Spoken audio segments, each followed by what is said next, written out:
आताची घडी भाऊ सध्या गजानन गेस्ट हाऊसच्या समोर आताच एक घटना घडली भाऊ. एक पोरगी हे गाड्या फेकफाक करून सगळ्यांचं नुकसान केलं. या पोरीनं कमसे कम 4-5 गाड्या फोडल्या भाऊ.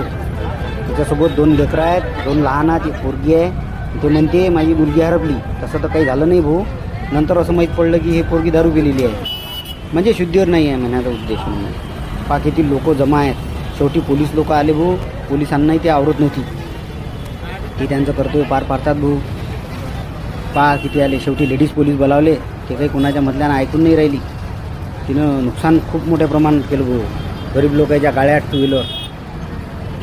पहा आता हे मुलगी आहे त्यासोबत. किती बेकार काम आहे साहेब. सध्याची घडी तेव्हा किती दांगडो करून राहिली. बेकारच काम. शेवटी आता पोलिसांनी फोन लावून लेडीज पोलिसांना बोलवले. ते मॅटासारखी करून राहिली पा. बेकार काम आहे भाऊ. कायलेच बेकार. म्हणजे काही सांगताच नाही भाऊ. आताच्या जमान्यात काय होईल. शेवटी लेडीज पोलीस आले तेव्हा त्याला आवरत नव्हती. ते खूपच दांगडो केला या पोरीने. ती कल्ला करून राहिली ते की बुराटच काम.